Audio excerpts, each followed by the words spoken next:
지난 시간 우리는 예수님께서 왜 그리스도를 다윗의 자손이라고 하느냐 질문을 하시면서 그리스도에 대한 인식 혹은 기대치를 이렇게 바꿔야 된다는 것을 말씀하시는 것까지 봤죠. 오늘은 거기 이어지는 내용입니다. 마가복음 12장 38절과 39절입니다. 예수께서 시작. 예수께서 가르치실 때에 이르시되 문안받는 것과 회당의 높은 자리와 원하는 서기관들을 삼가라. 예수님께서 이렇게 하지 말아라 하신 부분이죠.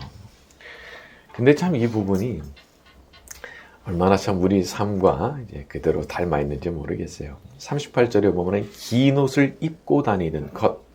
여기 긴 옷이라고 하는 것은 당시에 길고 흰 린넨으로 만든 이제 옷이 있었는데 이게 상류층 신분을 나타내는 옷이었다 그래요. 그런 거 좋아하지 말아라. 그리고 또 시장에서 문안 받는 거. 사람들이 보고 달려와 가지고 인사하고 고개 숙이고 이런 거 좋아하지 말아라. 사실 이거 얼마나 유혹이 됩니까? 사람들이 출세하려고 그러고 뭐 성공하려고 그러고 높은 자리에 가려고 그러는 게 사실은 이런 거 원해서인 경우가 참 많잖아요. 근데 그런 거 하지 말라 하신 거예요. 39절에 보니까 이런 서기관들을 삼가라. 세 번역에는 조심하여라.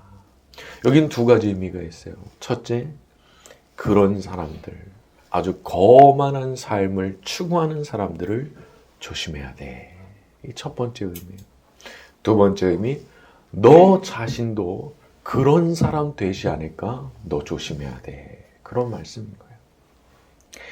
사실 이게 대다수 사람들이 다 원하는 거잖아요. 신분이 달라 보이는 옷을 입고 어딜 갔는지 상석에 앉고 와서 그냥 사람들이 인사하고 이런 거 싫어할 사람이 누가 있냐는 거예요. 그런데 그런 걸 추구하는 삶을 우리 예수님이 별로 안 좋아하시는 거예요.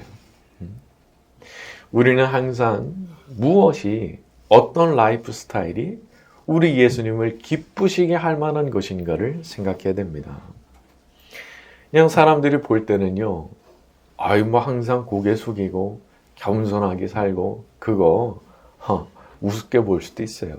뭐 허리가 꼬부라지겠네. 머리가 꺾이겠네. 픽픽 웃을 수도 있어요. 그런데 우리 예수님은 다르신 거예요.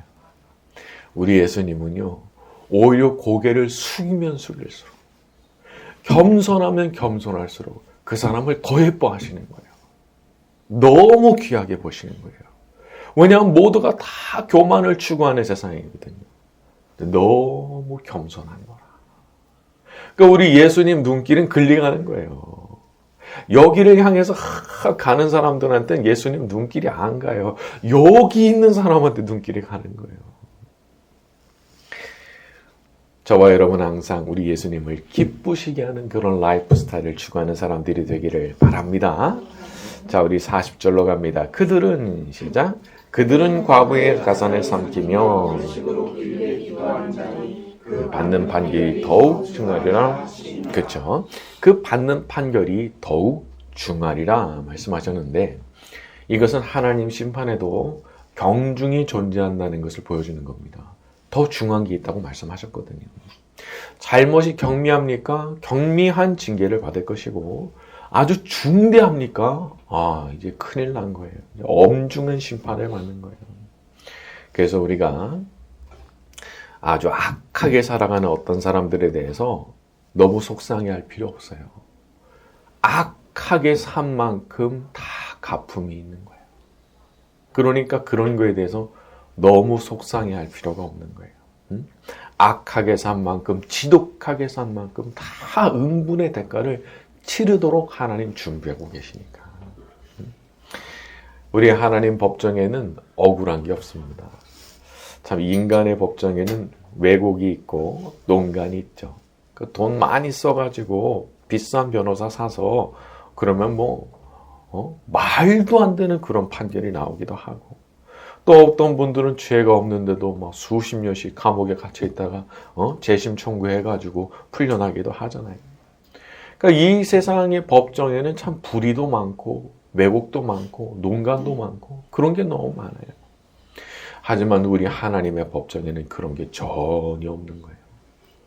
100%의 정의로 집행이 되니까. 악하게 살았습니까? 상응하는 판결을 나오고, 선하게 착하게 살았습니까? 그에 상응하는 판결이 그대로 나오게 되는 거예요. 우리는 갚아주시는 하나님을 믿는 사람들입니다. 그래서 우리가 이 땅에서 어떻게 해서든지 예수님 말씀 따라서 참 착하게 살려고, 선하게 살려고 그 노력하는 게 그래서 그런 거예요. 갚아주시는 거 내가 믿고 그렇게 하는 거예요. 갚아주실 거를 내가 믿고. 그러니까 이런 게 이제 어디로 사라지는 거라고 생각을 하시면 안 돼요. 여러분 당장은 눈에 안 보일 수도 있어요. 근데 이거 어느 날 하나님께서 수고했어. 게이지 다 올라왔네. 다 채웠네. 딱 싶으시면 그때부터 하나님께서 부으시는 은혜가 있어요. 그래서 제가 종종 농사의 비유를 하죠. 하나님 축복이라는 게. 기다려야 돼요. 찰 때까지 기다려야 돼요. 딱 차기만 하면 갑자기 쏟아져 내리거든요. 추수의 계절이 오는 거예요. 우리를 위해서도 그런 추수의 계절이 준비되고 있는 줄로 믿습니다. 자, 우리 41절부터 44절입니다. 예수께서 시작. 예수께서 헌금함을 대하여 앉으사 보실세 여러 부자는 많이 넣는데 한 가난한 과부는 와서 2렙돈 곧 한 고드란트를 넣는지라. 예수께서 제자들을 불러다가 이르시되 너희에게 이르노니 이 가난한 과부는 헌금함에 넣는 모든 사람보다 많이 넣었도다. 그들은 다 풍족한 중에서 넣었거니와 이 과부는 그 가난한 중에서 자기의 모든 소유 곧 생활비 전부를 넣느니라 하시니라. 41절에 예수께서 헌금함에 대하여 앉으사 무리가 어떻게 돈 넣는가를 보실세. 요 부분을 현대인의 성경 같은 경우는 헌금함 맞은편에 앉아서 이렇게 돼 있어요. 좀 부담스럽게 헌금함 앞에 딱 맞은편에 앉으셔가지고 돈 넣는 걸 보셨다는 거예요. 거기서 한 가난한 과부의 헌금을 보셨는데 그 과부가 얼마를 넣었느냐? 2렙돈, 한 고드란트였던 거죠. 여기 렙돈이라고 하는 것은 당시 이제 헬라권에서 통용되던 그 동전인데 하루 노동자 품삯의 64분의 1입니다. 64분의 1. 그러니까 통용되던 동전의 단위 중에서 제일 작은 거, 그거 2개를 딱 드렸다는 거예요. 그리고 여기 고드란트라는 단위가 나오는데 이건 로마의 동전 단위라고 그래요. 그래서 이제 학자들은 이 마가복음의 최초 수신자들이 이제 로마 사람들이었을 것이다. 그렇게 봅니다. 왜냐하면 렙돈 그러면 못 알아들으니까 고드란트라고 이렇게 이제 해설을 해준 거거든요. 자, 그런데 놀랍게도 그 2렙돈이 뭐였느냐 하면 44절에 자기의 모든 소유를 다 드린 거였다는 거예요. 자기의 모든 소유를. 그러니까 43절에 가면은 제자들을 불러다가 이르시되 이 가난한 과부는 헌금함에 돈을 넣는 모든 사람보다 많이 넣었도다. 동전 2개일 뿐이에요. 그것도 제일 작은 동전. 그런데 우리 예수님은 그걸 너무 크게 보신 거예요. 세상은 절대적인 크기를 볼지 모릅니다. 그러나 우리 예수님은 그렇지 않으시죠. 헌금함에 넣는 모든 사람보다 많이 넣었다. 동전 2개인데. 저는 이 부분을 묵상하다 제가 눈물을 많이 흘렸어요. 내가 하나님 앞에 드리는 헌신이라는 게 작아 보일 수 있어요. 근데 나로서는 최선을 다한 거야. 근데 그것을 작게 보시지 않는구나. 작게 보시지 않는구나. 이게 예수님의 셈법이구나. 주님을 위해서 수고하고 계십니까? 나름대로 노력하고 계십니까? 그것이 내 마음을 다한 것이라면 우리 예수님께서 그것을 크게 보고 계시는 줄로 믿습니다. 반드시 갚아주실 거예요. 자, 우리 마가복음 13장으로 넘어갑니다. 자, 1절과 2절 예수께서 시작. 예수께서 성전에서 나가실세 선생님이여 보소서 이 돌들이 어떠하며 이 건물들이 어떠하니까 예수께서 이르시되 내가 이 큰 건물들을 보느냐 돌 하나도 돌리지 않고. 그쵸? 사람한테는 참 외적인 걸 이제 자랑하고 싶은 마음이 있습니다. 요한복음 2장 가서 보면은 당시에 이 예루살렘 성전이 46년 동안 지은 거라 그런 말이 나와요. 46년. 그러니까 이게 뭐 어마어마한 대공사인 거죠. 그러니까 이 예루살렘 성전을 다 이 위용을 보면서 그 예루살렘 사람들이 얼마나 기분이 좋았겠어요. 이거 봐라 말이지. 그러니까 이제 1절에 나오는 말이 보소서 이 돌들이 어떠하며 이 건물들이 어떠하니까. 예수님 시골에서 오셨잖아요.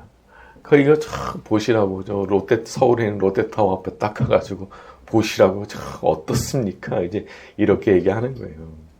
근데 예수님의 답변이 충격적이죠. 2절에 내가 이 큰 건물들을 보느냐. 그런데 돌 위에 돌 하나도 남지 않을 정도로 다 무너지게 될 거야. 사람은 외적인 걸 보면서 뿌듯해하고 자랑스러워하고 그런 거 좋아할 수 있습니다. 하지만 우리 예수님은 그걸 그렇게 대단하게 보지 않으시는 거예요. 왜냐하면 그거 그냥 언제든지 무너질 수 있는 거니까. 여러분, 이거 오늘에 살아가는 우리 모두에게도 정말 교훈되는 겁니다. 겉으로 보이는 게 문제가 아니에요. 겉으로 얼마나 화려한 삶을 사느냐, 그거 중요한 거 아니에요. 여러분, 내가 내 자부심을 외적인 거, 겉으로 보이는 거에다가 두면은 여러분, 그 외적인 거 하나님 진노하시면 한 방에 날아갑니다.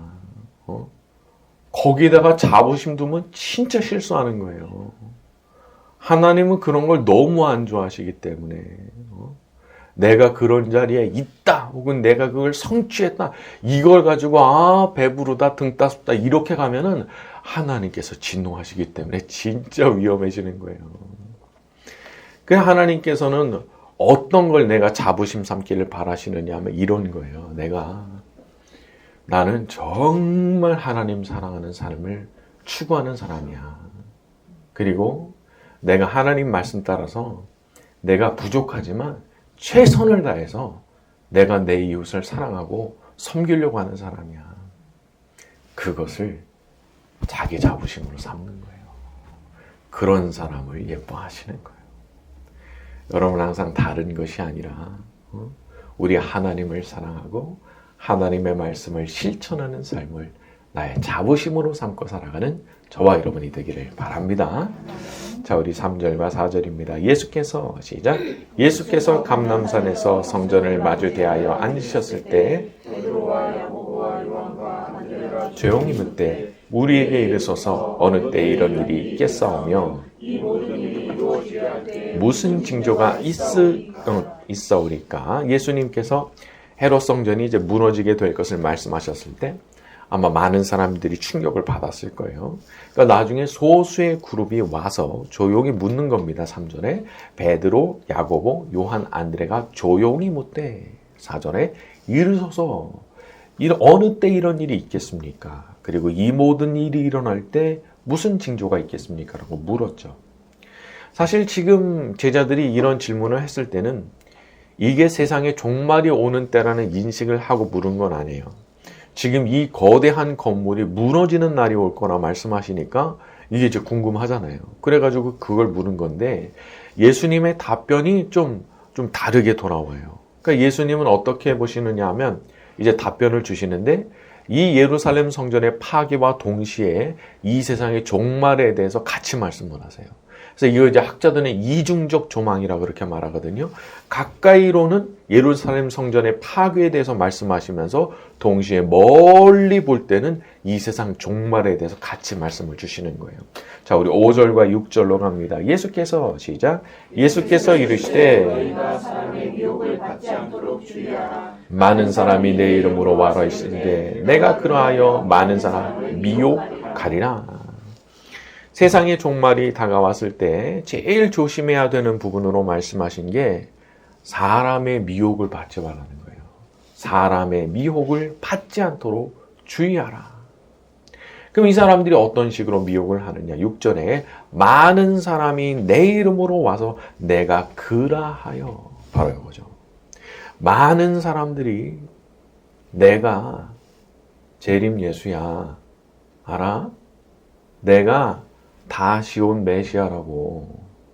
내가 어느 날 100일 기도를 마치는 그날 예수님이 나한테 임하셨어. 나한테 일하래.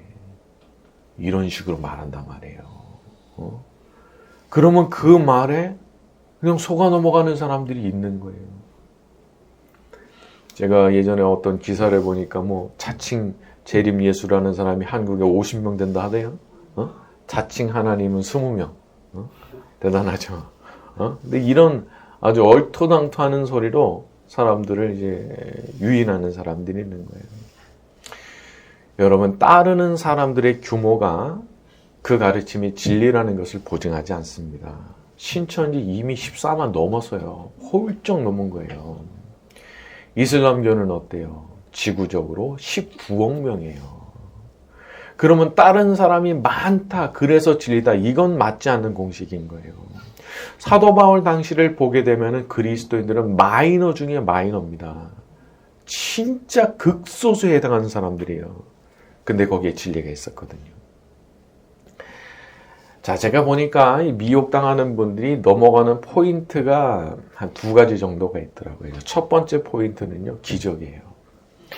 이상하고 아주 신비한 일이 일어나는 거예요. 그러면 이거 혹하게 되는 거예요.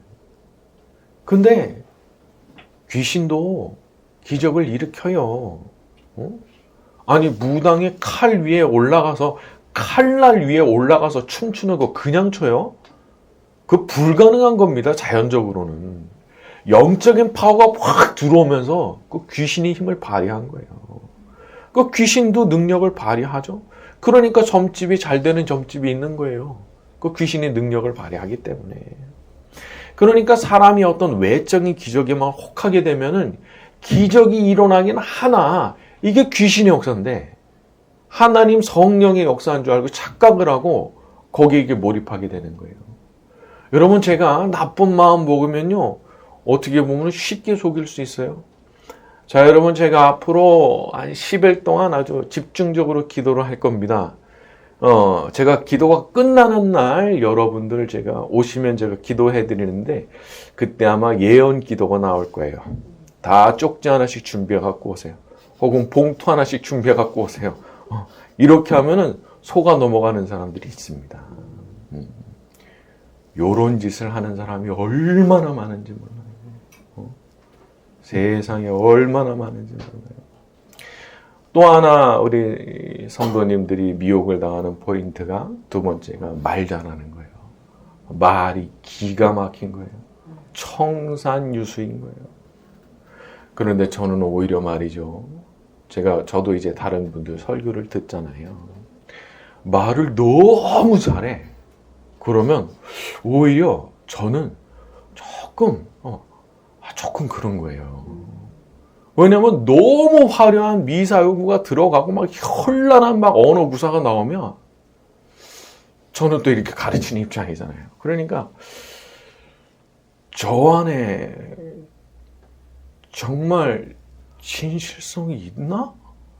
그런 생각이 오히려 좀 잘 드는 거예요. 저 현란한 말 안에 정말 자기의 중심을 담은 것이 있나? 하나님 앞에 겸손이 있나? 조금 저로서는 마음이 잘 안 내키는 거예요. 여러분, 말 잘하는 사람 많습니다. 자, 그럼 기적에 넘어가도 안 되고 이렇게 말 잘하는 거에 넘어가도 안 되는데 어떻게 분별해야 되는 거예요? 우리 마태복음 7장 갑니다. 마태복음 7장 15절에서 20절.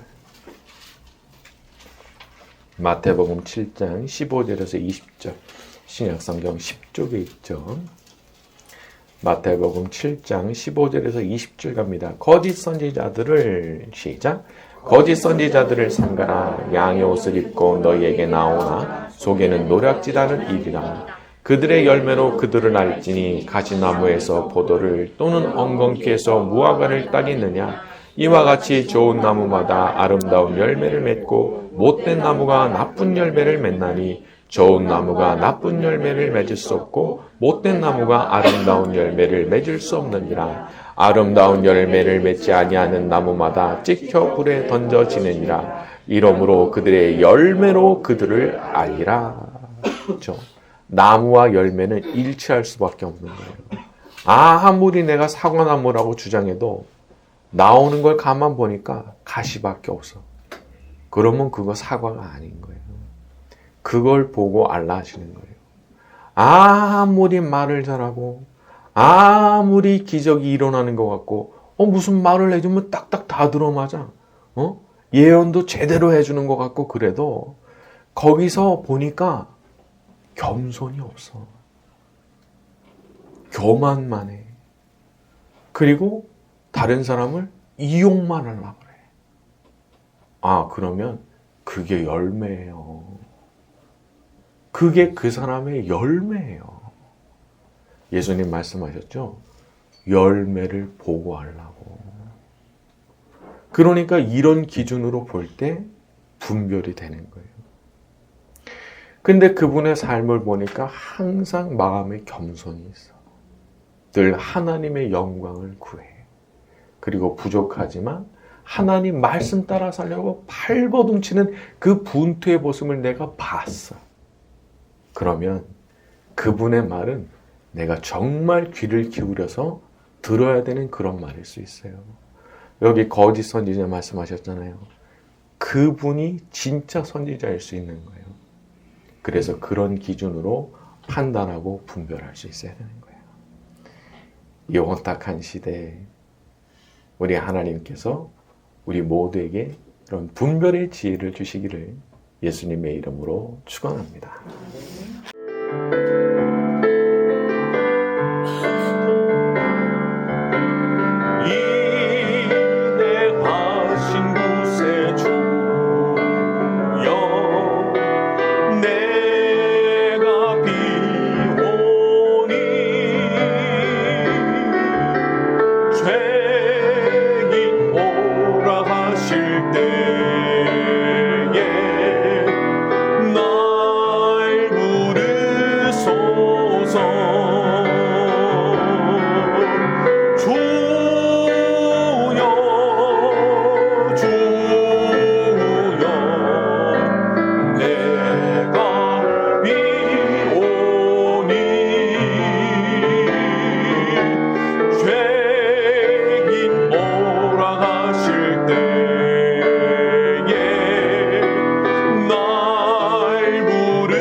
하실 때에 나